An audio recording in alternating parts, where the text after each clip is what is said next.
आज का क्लास हम लोग स्टार्ट करते हैं। चलो, तो हम लोग कल कल 13 नंबर क्वेश्चन तक पढ़ चुके थे, राइट। क्वेश्चन नंबर 13 कंप्लीट कर चुके थे, क्वेश्चन नंबर 12 और क्वेश्चन नंबर 13 कंप्लीट किए थे। आज हम लोग क्वेश्चन नंबर 14 कंप्लीट करेंगे जो कि बैंक से रिलेटेड है, और क्वेश्चन नंबर 15 भी बैंक से रिलेटेड है। ये दोनों क्वेश्चन हम लोग आज कंप्लीट करेंगे। उसके बाद स्पेशल ट्रांजेक्शन से रिलेटेड थ्योरी मैं आप लोगों को कल बताऊंगा, ठीक है। आज हम लोग क्वेश्चन नंबर 15, क्वेश्चन नंबर 14, आप लोग सारा न्यू बुक जो इस बार का जो बुक है उसको फॉलो कीजिएगा, नहीं तो आप लोग को दिक्कत होगा समझने में, ठीक है। तो क्वेश्चन नंबर 14 स्टार्ट करते हैं। चलो देखो, ये क्वेश्चन नंबर 14 है। क्वेश्चन नंबर 14 क्या बोल रहा है? Generalized the following transactions. क्या करने के लिए बोल रहा है? Generalized the following transactions, journal करने हैं, ठीक है। तो हम लोग जर्नल एंट्री करेंगे। अब किसके बुक में है वो नहीं है, तो हम लोग सीधे क्वेश्चन फॉर्मेट में हम लोग सीधे जर्नल एंट्री लिखते हैं। जर्नल एंट्री आप लोग फॉर्मेट अच्छे से बनाइएगा, एकदम अच्छे से लकीर खींचिएगा, ठीक है। वो मैं अब नहीं कर रहा हूँ क्योंकि मैं आप लोगों को समझा चुका हूँ अच्छे से, ठीक है। डेट होगा, पर्टिकुलर्स होगा, एक होता है लेजर फोलियो, फिर होता है डेबिट अमाउंट, फिर है क्रेडिट अमाउंट। डेबिट अमाउंट और क्रेडिट अमाउंट, क्लियर है। चलो, तो अब हम लोग स्टार्ट करते हैं। पहला क्या है? ट्रांजेक्शन आपका कौन सा ईयर से है? 2019 से।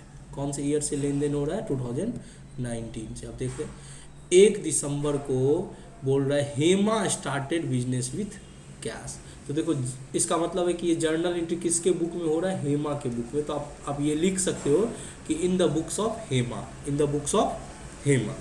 अब हेमा बिजनेस स्टार्ट कर रहा है किससे? नगद से। हेमा नगद से व्यापार स्टार्ट कर रहा है। इसका मतलब 1 दिसंबर को, यानी कि दिसंबर 1 को नगद से व्यापार स्टार्ट कर रहा है। इसका मतलब व्यापार में क्या आ रहा है? कैश आ रहा है। आप लोग अच्छे से जानते हो कि एसेट आता है तो उसको हम क्या करते हैं? डेबिट करते हैं। एसेट आता है तो क्या करते हैं? डेबिट करते हैं। इसलिए व्यापार में कैश आ रहा है तो डेबिट करेंगे 1 लाख रुपया से। कितना से? 1 लाख रुपया से। इससे हम लोग का क्या हो रहा है? व्यापार में पूंजी बढ़ रहा है। व्यापार में क्या हो रहा है?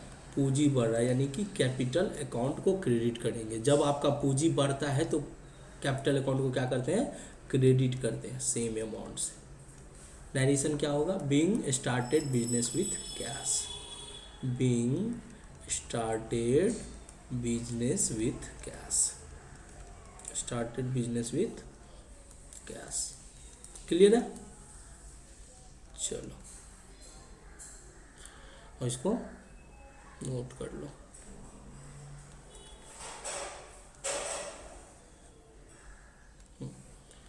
अब दूसरा ट्रांजेक्शन देखो, दिसंबर 2 को क्या ट्रांजेक्शन है? Open A bank account with SBI 30,000। Open a bank account is SBI, मतलब हुआ SBI से बैंक अकाउंट खुला है तो 30,000 में। तो इसका मतलब 30,000 रुपया SBI के अकाउंट में जमा किया, 30,000 रुपया SBI के अकाउंट में जमा किया। तो इससे क्या होगा कि बैंक का बैलेंस बढ़ेगा, यानी कि बैंक अकाउंट डेबिट होगा। तो जब भी हम 30,000 रुपया से बैंक अकाउंट खोले हैं तो 30,000 से हमारा बैंक का बैलेंस क्या हो जाएगा? बढ़ जाएगा। यानी कि बैंक तो हमारा एसेट है, एसेट बढ़ता है तो हम उसको डेबिट करते हैं। तो कैश जमा किए हैं बैंक में, तो कैश जैसे ही बैंक में खाता खोले और कैश जमा किए बैंक में, तो कैश आपका क्या हो जाएगा? घट जाएगा 30,000 से। तो क्या लिखेंगे? Being bank account open with SBI। Bank account opened with SBI। Being bank account open with SBI। I hope clear है आप लोग, कोई दिक्कत नहीं हो रहा होगा। चलो, अब हम लोग आगे देखते हैं।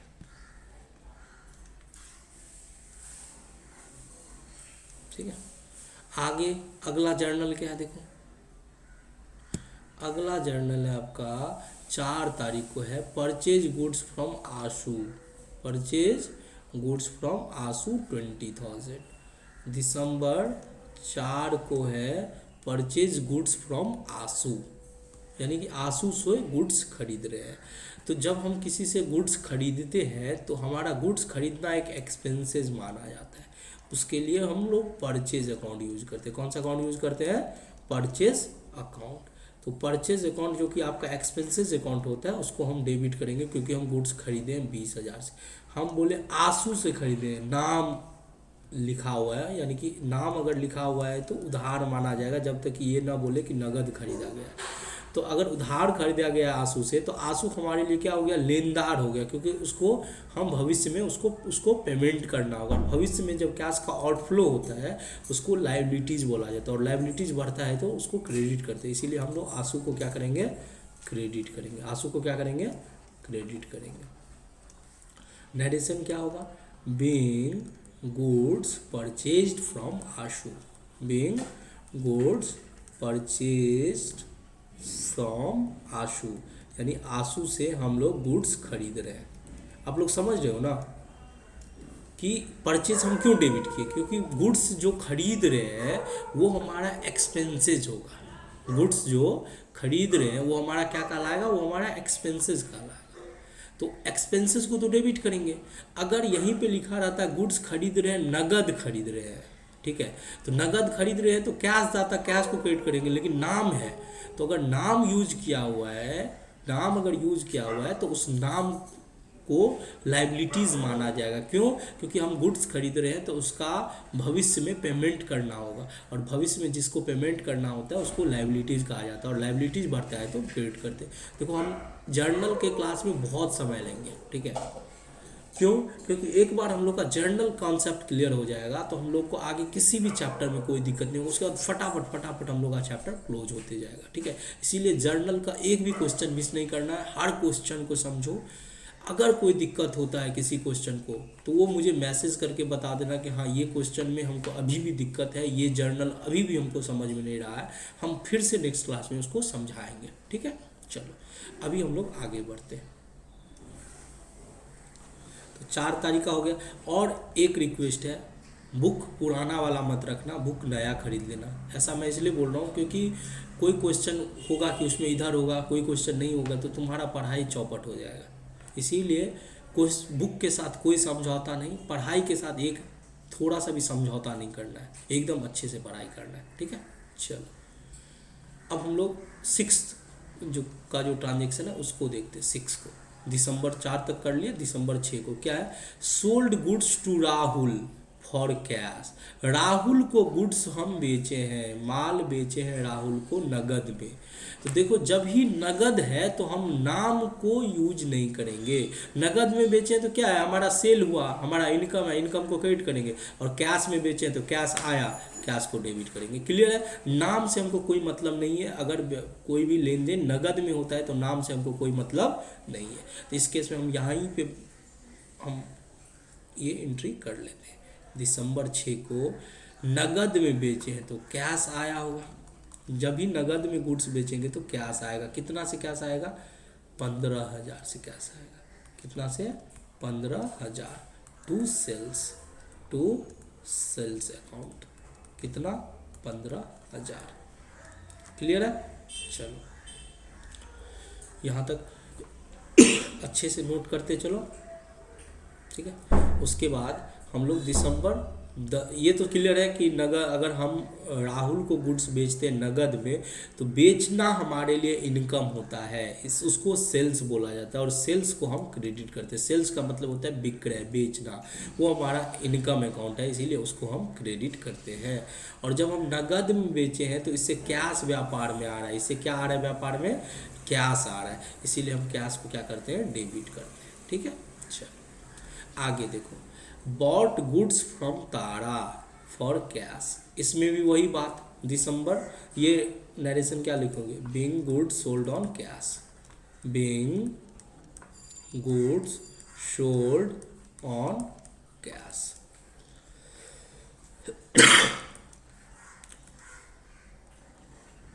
ठीक है। अब देखो दिसंबर 10 को क्या है? Bought goods from Tara for cash. इसका मतलब गुड्स खरीदे हैं नगद में तारा से। भाई नगद में अगर खरीदे हो ना तो नाम से हमको कोई मतलब नहीं है। गुड्स खरीदे हो खर्चा है, खर्चा को डेबिट करेंगे, यानी परचेज अकाउंट को डेबिट करेंगे। किसको डेबिट करेंगे? परचेज अकाउंट को डेबिट करेंगे, ठीक है। और नगद में खरीदे हो तो कैश घटेगा, और कैश व्यापार के लिए एसेट होता है, और एसेट घटता है तो हम उसको क्रेडिट करते हैं। Purchase account debit to cash कितना हो जाएगा? कितना हो जाएगा? 40,000। कितना हो जाएगा? 40,000, ठीक है। 40,000 क्या लिखेंगे? Being goods purchase for cash, being goods purchased for cash. कल तुम लोग को स्पेशल, जितना भी स्पेशल टाइप का जर्नल एंट्री होता है, नॉर्मल जर्नल एंट्री तुम लोग सीख चुका है, जितना भी स्पेशल जर्नल एंट्री है वो कल से हम पढ़ाना शुरू करेंगे। आज जो भी है नॉर्मल है, जो तुमको आता है, कल से तुम लोग को नया पढ़ाएंगे। चलो इतना नोट कर लो, तुम लोग को 2 मिनट का समय देते हैं, इस 2 मिनट के दौरान नोट कर लो, ठीक है।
नोट कर लो फटाफट। आई होप तुम लोग नोट कर लिए होगे। चलो हम लोग स्टार्ट करते हैं, ठीक है।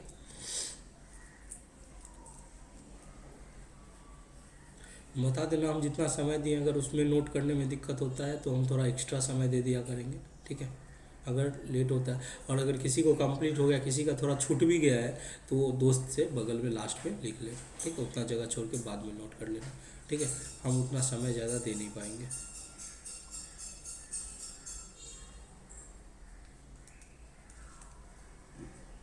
चलो, तो हम लोग क्या करेंगे, फिर से इसको, इतना तक हम ऑलरेडी कर चुके हैं, तो इतना सारा लेन देन जो बचा हुआ है उसको हम लोग अगले पेज में लेके चले जाएंगे, ठीक है।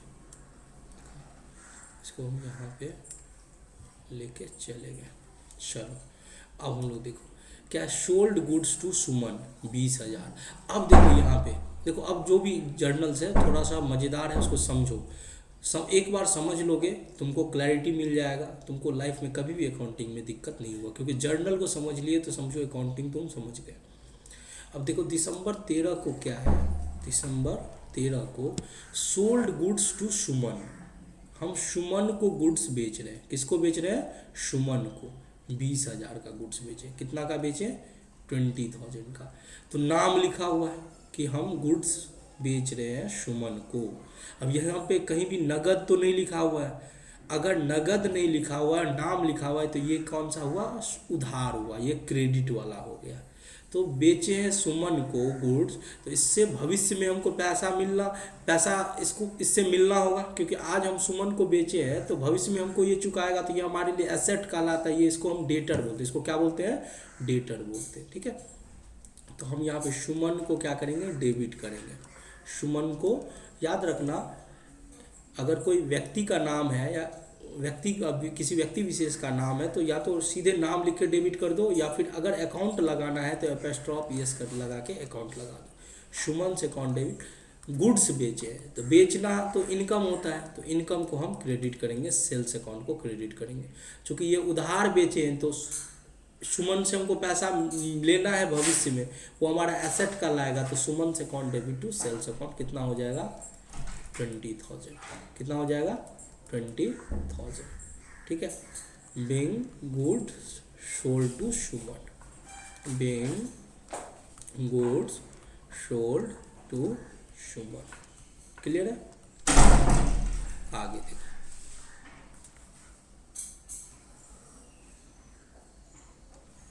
ठीक है। अगला क्या देखो, दिसंबर 16 को, दिसंबर 16 क्या, रिसीव चेक फ्रॉम सुमन 19,500 और डिस्काउंट अलाउ 500। यानी कि 20,000 का गुड्स हम उसको बेचे थे, हमको चेक मिल गया 19,500 का। चेक मिल गया यानी कि बैंक में पैसा आ गया 19,500 का। जैसे ही बैंक में पैसा आया, हमारा बैंक का बैलेंस बढ़ गया होगा और एसेट बढ़ गया होगा, तो एसेट को हम डेबिट करेंगे, है कि नहीं है। तो बैंक में जैसे ही चेक मिला सुमन से, वो बैंक का बैलेंस 19,500 से क्या हो जाएगा, बढ़ जाएगा। और उसका तो 20,000 था, हम 500 का छूट दिए। अगर हम किसी को छूट देते हैं तो हमारे लिए खर्चा होता है, और हमको कोई छूट देता है, हमको अगर कोई छूट देता है तो वो हमारे लिए इनकम है। यहाँ पे तो हम सुमन को छूट देने हैं, 19,500 दे दिया, बोला 500 ठीक है रख लो, हम तुमको डिस्काउंट दे रहे हैं। तो अगर हम डिस्काउंट दे रहे हैं तो हमारे लिए तो नुकसान हो गया ना जी। 20,000 का बेचे थे, 19,500 ही बैंक में आ रहा है, तो इसका मतलब 500 रुपया हम उसको छूट दे रहे हैं, ये हमारे लिए नुकसान है।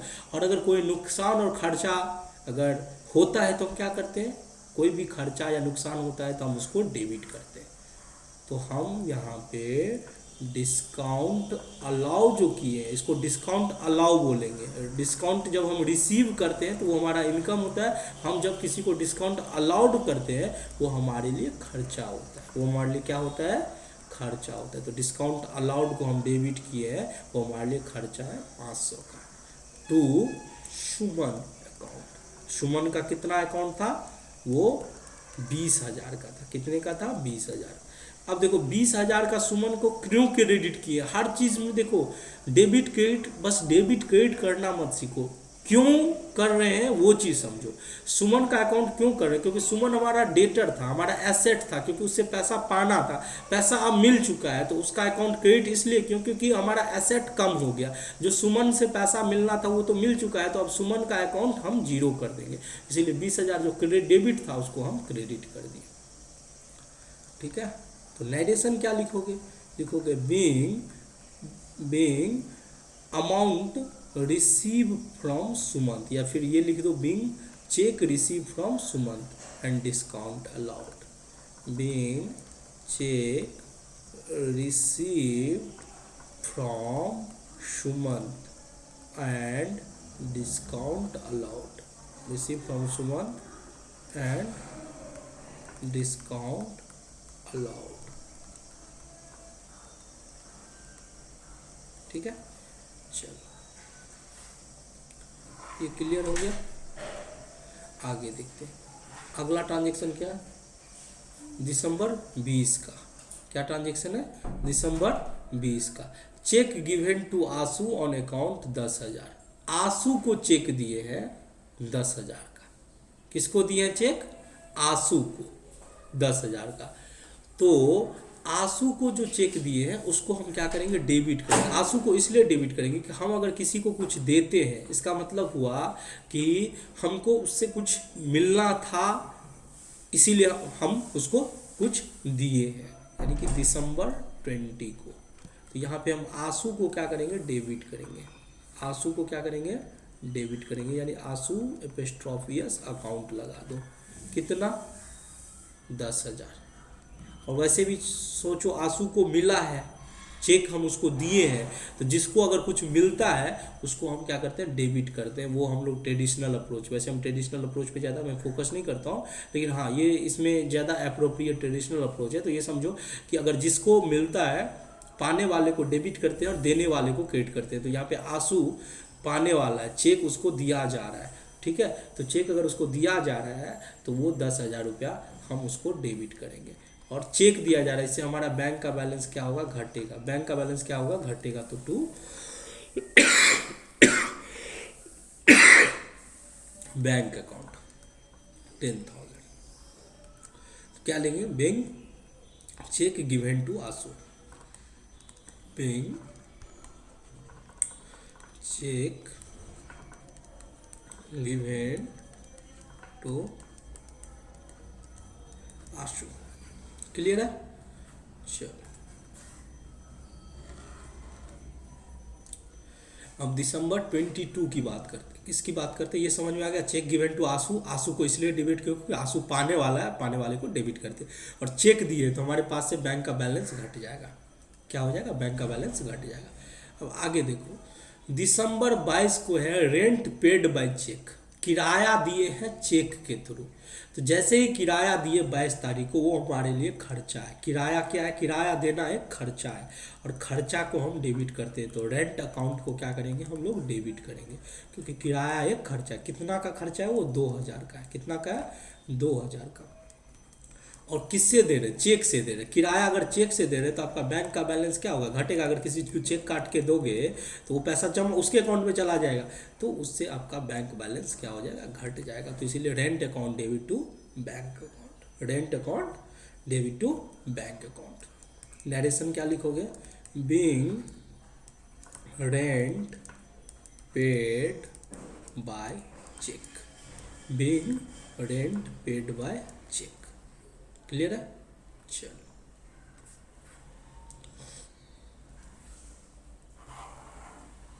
दिसंबर 22 को ट्रांजेक्शन हो गया। अब देखो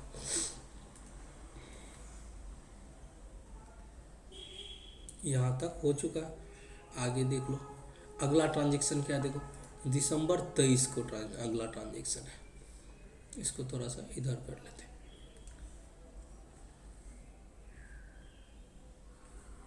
ठीक है, चलो देखो दिसंबर 23 को अगला ट्रांजेक्शन है। अब दिसंबर 23 को क्या ट्रांजेक्शन है वो देखो। दिसंबर 23 को है डिपॉजिट इनटू बैंक। क्या है, डिपॉजिट इनटू बैंक, यानी 10,000 रुपया बैंक में जमा किए। 10,000 रुपया बैंक में जमा किए। तो बैंक में पैसा कभी जमा कराने गए हो? अगर गए हो तो तुम लोग देखे होगे कि जब बैंक में जाते हैं तो कैशियर को हम कैश देते हैं और वो हमारे बैंक में पैसा जमा कर देता है। तो इससे क्या होगा कि जैसे ही बैंक में पैसा जमा करेंगे तो आपका बैंक बैलेंस बढ़ जाएगा। यानी कि बैंक तो आपका एसेट है, बैंक बैलेंस क्या है, आपका एसेट है। एसेट बढ़ जाएगा, एसेट बढ़ता है तो हम डेबिट करेंगे जितना से आप जमा किए। यानी यहाँ पे 10,000 से जमा किया, और जैसे ही आप फॉर्म भर के दिए आपसे वो कैश मांगा होगा, तभी वो आपके बैंक में जमा करेगा। तो कैश आपका घट गया। तो डिपॉजिट करने से बैंक का बैलेंस बढ़ता है और कैश का बैलेंस घटता है। अगर वही उल्टा होता, जब कैश निकालने जाते हो बैंक से या एटीएम से, तो कैश आता है, कैश डेबिट होगा और बैंक का बैलेंस घटता है, बैंक क्रेडिट हो जाएगा। ये दोनों आई थिंक क्लियर होना चाहिए। नरेशन क्या डालोगे, being cash deposited into bank, यानी कि कैश जो है बैंक में जमा किया। Being cash deposited into bank, being cash deposited into bank, cash जो है वो बैंक में जाके जमा किया। चलो आगे देखो, अगला ट्रांजेक्शन क्या है, दिसंबर 23। अगला ट्रांजेक्शन है दिसंबर 25 को। दिसंबर 25 को machine purchased from Pragya, machine purchase from Pragya, दिसंबर 25। तो मशीन अगर प्रज्ञा से परचेज किए तो मशीन तो व्यापार में आया, मशीन खरीदे हैं, और मशीन खर्चा है मेरा। खर्चा और संपत्ति में अंतर तुम लोग को बताए थे कि संपत्ति वो होता है जिसको लंबे समय तक यूज किया जाता है, यानी 1 साल से अधिक उसको इस्तेमाल किया जाता है। तो मशीन तो हमारा संपत्ति होता है क्योंकि उसका इस्तेमाल 1 साल से अधिक किया जाता है, इसीलिए मशीन अकाउंट को क्या करेंगे, डेबिट करेंगे। और हम बोले हैं प्रज्ञा से खरीदे, जब ही नाम ले लिए ना, और नगद नहीं बोले, इसका मतलब उधार है। और अगर उधार खरीदते हैं तो जिस व्यक्ति से उधार खरीदते वो मेरा लाइबिलिटीज़ बन जाता है, वो मेरा लाइबिलिटीज़ बन जाता है, क्योंकि आज हम उससे मशीन खरीदे हैं प्रज्ञा से, तो प्रज्ञा को भविष्य में हमको पैसा देना पड़ेगा, और जिस व्यक्ति को भविष्य में चुकाना पड़ता है, पैसा देना पड़ता है, वो मेरे लिए लाइबिलिटीज़ बनता है। और जब भी ऐसा कभी कोई भी लाइबिलिटीज़ बनता है तो वो हमेशा क्रेडिट होता है, क्योंकि लाइबिलिटीज़ का बैलेंस हमेशा क्रेडिट होता है। इसीलिए हम प्रज्ञा को क्या करेंगे, क्रेडिट करेंगे। समझ गया? प्रज्ञा को क्यों क्रेडिट कर रहे हैं? क्योंकि प्रज्ञा हमारे लिए लाइबिलिटीज है। प्रज्ञा हमारे लिए क्या है? लाइबिलिटीज। और लाइबिलिटीज बढ़ता है तो हमेशा उसको क्रेडिट करते हैं। और मशीन हमारा एसेट है, क्योंकि मशीन हम आज खरीदे तो इसको लंबे समय तक व्यापार में इस्तेमाल करेंगे। ठीक है?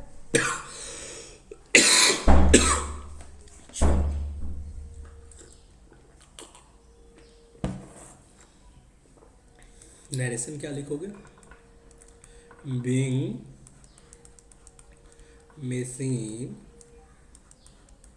Purchased from Pragya. Being machine purchased from प्रज्ञा।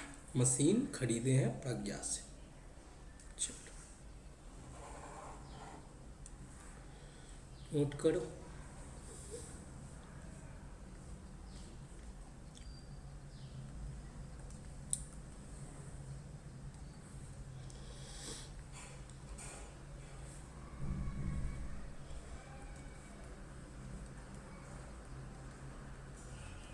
ठीक है? चलो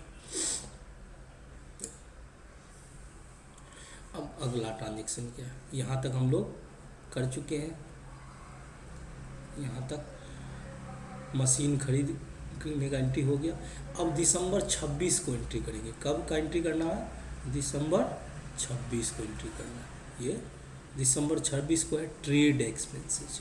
ट्रेड एक्सपेंसेस को हिंदी में बोला जाता है व्यापार का खर्चा। ये एक नॉर्मल सा है। व्यापार में अगर कोई खर्चा जो व्यापार से संबंधित खर्चा होता है, जैसे कि व्यापार में कभी पेटेंट करा लिए, कभी कॉपीराइट करा लिए, या कोई भी व्यापार से एकदम निजी व्यापार से संबंधित खर्चा होता है, उसको ट्रेड एक्सपेंसेस बोलते हैं। वो व्यापार का खर्चा होता है। इससे आपका व्यापार में कैश घटता होगा। ठीक है? तो ट्रेड एक्सपेंसेस सीधे लिखा है ट्रेड एक्सपेंसेस, यानी व्यापारिक खर्च। तो खर्चा तो आपको पता है, व्यापारिक खर्च कोई भी खर्च हो वो डेबिट होता है हमेशा। जब भी वो खर्च होता है तो डेबिट होता है। और साथ में खर्चा हुआ होगा तो अगर कुछ नहीं बोलेगा, नाम भी नहीं लिखा हुआ है, तो हमेशा मानेंगे कि नगद में खर्चा हुआ। इससे व्यापार का कैश क्या हो गया? घट गया। ठीक है? क्या नरेशन लिखेंगे? Being trade expenses recorded. Being trade expenses recorded, माने कोई भी खर्चा है तो डेबिट होगा। और अगर नाम नहीं किसी का लिखा हुआ है, इसका मतलब है कि वो उधार खर्चा है। और उधार खर्चा को हम नाम अगर नहीं लिखा हुआ है तो वो नगद खर्चा, नगद खर्चा में कैश आपका घटेगा।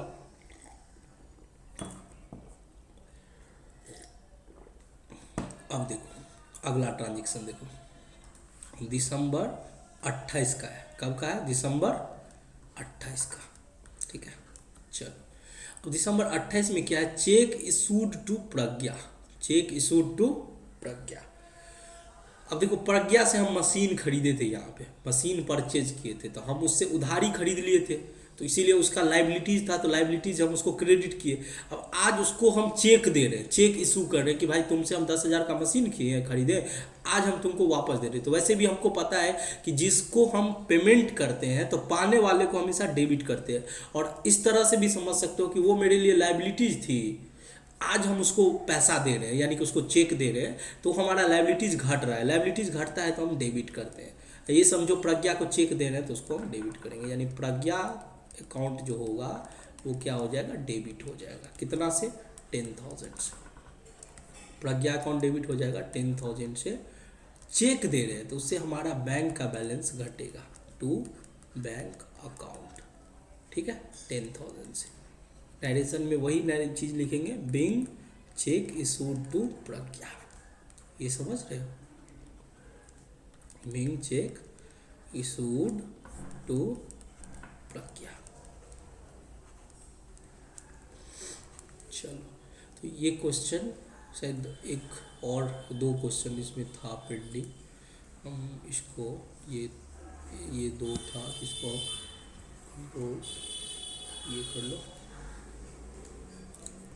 कॉपी कर लो, ठीक है, यहाँ पे था ना, इस पे आके पेस्ट कर दो।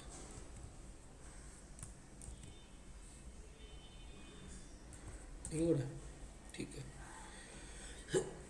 यहाँ तक नोट कर लो, बाकी जो 2 ट्रांजेक्शन है उसको अगले पेज में मैं करा देता हूँ। बिंग, ये समझ लो, प्रज्ञा को चेक दिए तो प्रज्ञा अकाउंट डेबिट क्या हो जाएगा, टू बैंक अकाउंट हो जाएगा, ठीक है, नोट कर लो।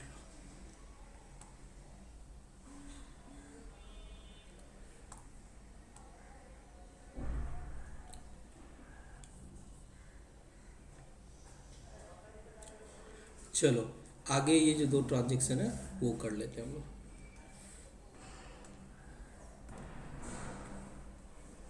वो यहाँ पे था ना,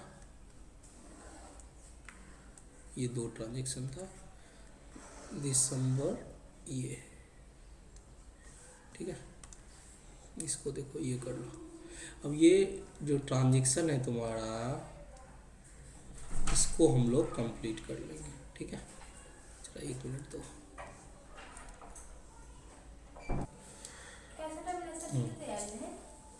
चलो हम लोग अब नेक्स्ट क्वेश्चन वो जो था वो देख लेते हैं, ठीक है। ये 2 पेंडिंग था ना, तो टेलीफोन एक्सपेंसेस पेड किए हैं चेक के थ्रू। क्या पे किया है, टेलीफोन एक्सपेंसेस चेक के थ्रू। तो टेलीफोन एक्सपेंसेस क्या है, मेरा खर्चा है। टेलीफोन एक्सपेंसेस क्या है, खर्चा है, तो टेलीफोन एक्सपेंसेस क्या करेंगे, डेबिट करेंगे। Telephone expenses account debit.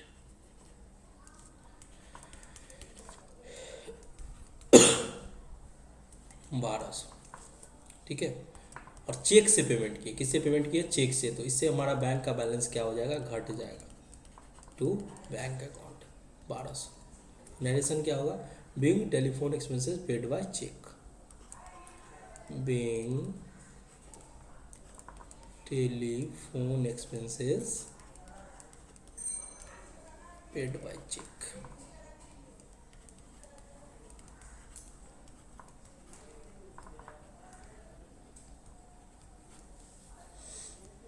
ठीक है। अगला देखो, दिसंबर 31 को क्या पे हुआ है, सैलरी पे हुआ है।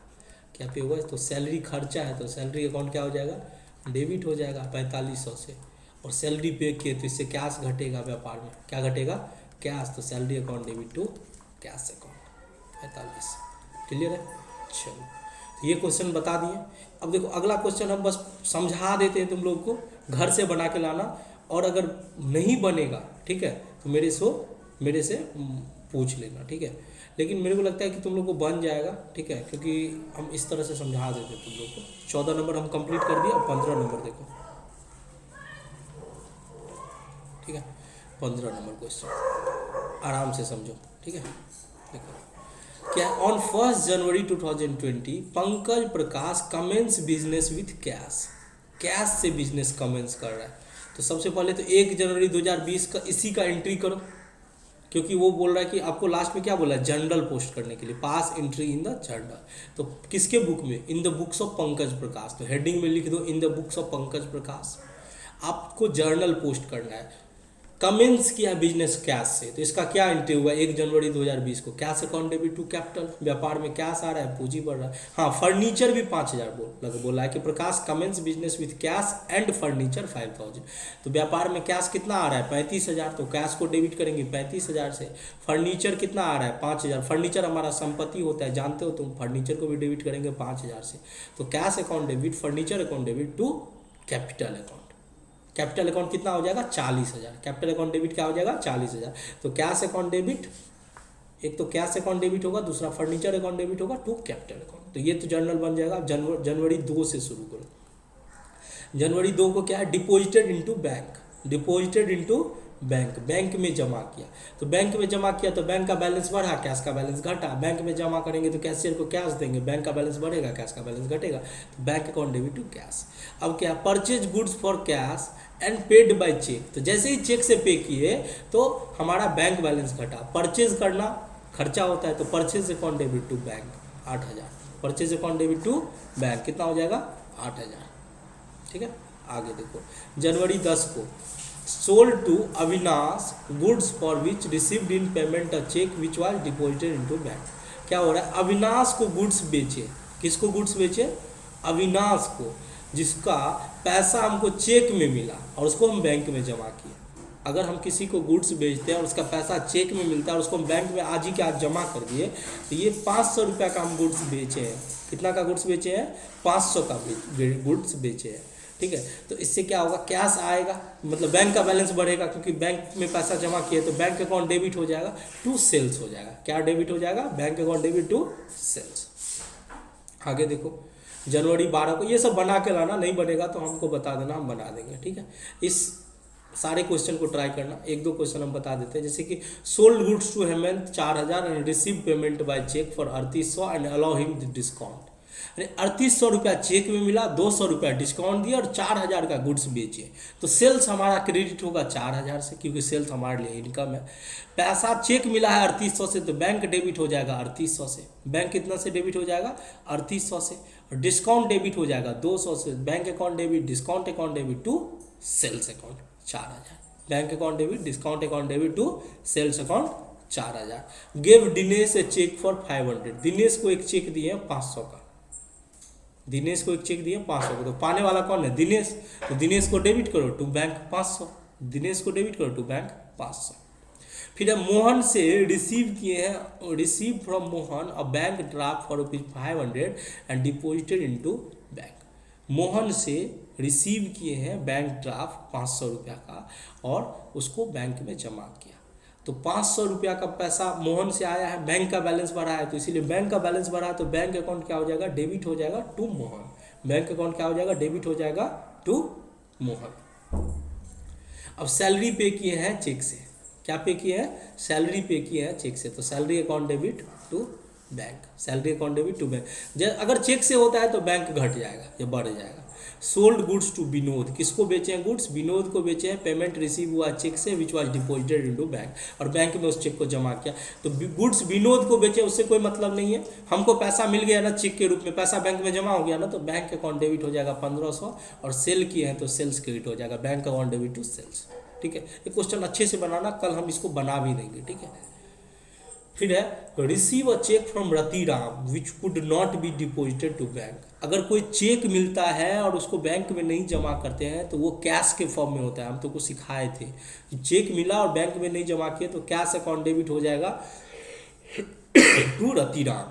Cash account debit to Ratiram. फिर रतिराम का चेक बैंक में भेज दिए, बैंक में भेज दिए तो bank account debit to cash हो जाएगा। क्या हो जाएगा? Bank account debit to cash. और फिर 31 तारीख को रतिराम का चेक डिजॉनर हो गया। डिजॉनर हो गया मतलब वो चेक में कुछ नाम गलत हो गया या कुछ हो गया, तो वो जो एंट्री, जब हम चेक जब जमा किए तो क्या एंट्री किए? Bank account debit to cash. ये उल्टा हो जाएगा, रिवर्स हो जाएगा। जब हमारा चेक डिजॉनर हो गया तो bank account debit to cash हो रहा था, तो यहाँ cash account debit to bank हो जाएगा।